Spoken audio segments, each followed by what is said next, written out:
Баршаларыңызға сәлем. Бүгін сіздерге қарапайым әрі қолжетімді өнімдерден жасалатын, мерекелік дастарханға және күнделікті жеуге болатын екі түрлі салат жасау жолын көрсетемін. Ең бірінші картоптан бастаймыз. Оны алдымен жіңішкелеп турап аламыз, кейін видеода көрсетілгендей ұзынынан тураймыз. Енді туралған картопты салқын суға салып қоямыз. Одан біз кейінірек картофель пай пісіреміз.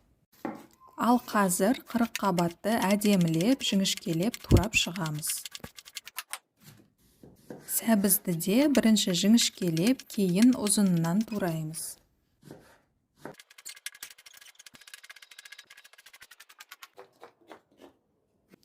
Соңында қызылшаны да дәл сәбізбен картопты турағандай турап аламыз. Егер сіздерде корей салатына арналған үккіш болса, осы үшеуін содан өткізсеңіздер де болады.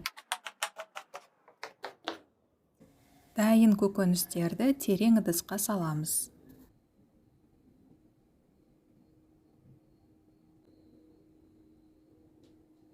Енді картопты міндетті түрде құрғатып, қызып тұрған майда қатты отта қуырамыз.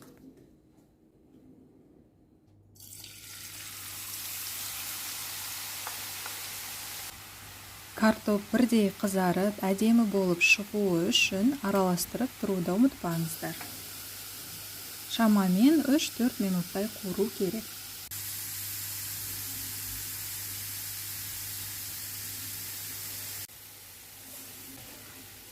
Артық майы болмауы үшін дайын картопты бірінші қағаз сүлгісіне саламыз. Мінеки картофель пай дайын. Енді көкөністердің бір бөлігін басқа ыдысқа аударып аламыз. Осыған майонез салып, дәміне қарай тұздап араластырамыз. Бірінші салат осымен дайын. Бұл салатты күнде жеуге болады, түрлі витаминдерге бай, кез келген тамақпен үйлесетін керемет салат. Ал екінші салатқа біз кішкене картофель пай қосып, тұздап, майонезбен араластырамыз.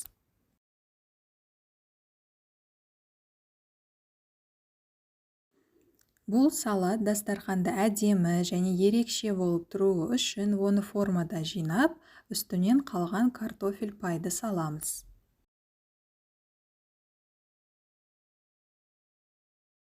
Мінеки достар, мерекелік дастарханға арналған салатта дайын. Достар, бұл рецепттер сіздерге де ұнады деп сенемін. Менің арнама тіркеліп, лайк, пікір қалдыруды ұмытпаңыздар. Видеоны қарағандарыңыз үшін сіздерге үлкен рахмет. Келесі кездескенше.